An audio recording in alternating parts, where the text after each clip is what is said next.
I'm Brian Lilly. Calling evil by its proper name, that is the topic of tonight's byline. We have a problem in our society. We can't face up to the truth. We can't look at something and call it what it is without trying to massage it somehow, without putting a politically correct filter on it. We do it all the time in not naming acts of terror as terrorism, or in denying that Islam has anything to do with an act of terror that, well, no one can deny because it's out there. That kind of thinking infects mostly our political leaders, elected and appointed, and, well, affects them more than it does the general public, but the public gets it as well. So our politicians especially, or our police chiefs, our bureaucrats, our educrats, they have difficulty speaking plainly and recognizing evil for what it is. But today in a Montreal courtroom, 12 normal people got it right. They convicted Luka Magnotta of first-degree murder. They didn't look at his actions, meticulously planned, videotaped, broadcast for the world as mailing of human body parts. They didn't look at all of that and say, well, he must be mentally ill.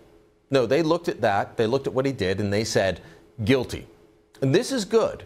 And I think it happened because it was a jury, because it was 12 people, just like you, just like me, that listened to the evidence and then drew a sensible conclusion. If only we could get that all the time. Instead, well, acts of evil happen and we pretend that it wasn't evil. We try to rationalize it. It reminds me of the line from the movie The Usual Suspects, the line about the devil. The greatest trick the devil ever pulled was convincing the world he didn't exist. Evil does exist. Merriam-Webster's dictionary defines evil as morally bad, causing harm or injury to someone, marked by bad luck or bad events. I think Luka Magnotta qualifies as evil. I think the terrorists attacking here or in Sydney or in France, I think they all qualify as evil. Instead, though, for them, we assign them diseases that most of us aren't qualified to diagnose. Online yesterday, I posted this photo from inside the Parliament buildings. It's the Hall of Honor, just outside the doors of the Library of Parliament. You may have seen this site, a couple of months ago. But back then, it looked like this.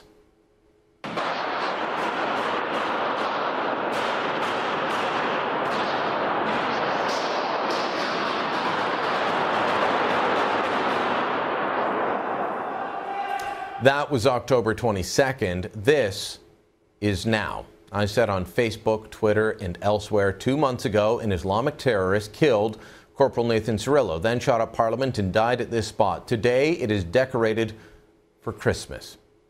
I think it's beautiful that the decorations, the Christmas decorations, the ones that I've enjoyed walking past for so many years, are hanging once again in the place where Michael Zehaf-Bibo attempted to bring his evil. But once again, we have people claiming you can't call it terrorism. A tweet came out from this woman, Elizabeth Wilson. He's a mentally ill man from a shelter. Canadians wonder how'd this guy get unregistered long gun. Another person, Diabo, saying, seems he was mentally ill. These people are parroting the lines that they heard from much of the media. One man even told me as much, that, well, the media said he was mentally ill, so it can't be terrorism.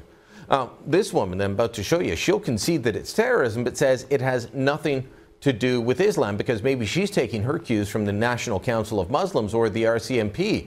Saying he was an Islamic terrorist is just creating tension. No one points out Oklahoma City bombers were Christian. Actually, plenty of people do, just like they do with the abortion shooter from the 90s, just like they used to point out the IRA was Catholic, the UVF was Protestant. But when attacks happen now, attacks inspired by Islam, we're told not to make the connection.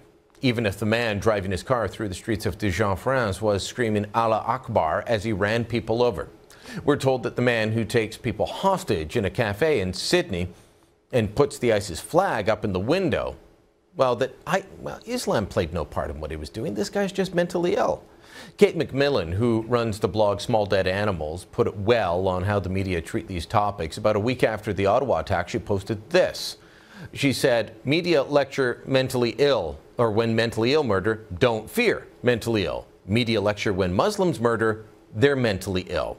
So if a person's mentally ill, no problem, we don't have to fear. But if it's an Islamic radical, then, well, obviously it's mental illness that made them kill other people. So what is it? Well, it's highly inconsistent is what it is, but that's okay. It helps their narrative. But for the rest of us, I think it's important to keep pushing for clear language, for clear minds, and an end to politically correct language. And that's the byline.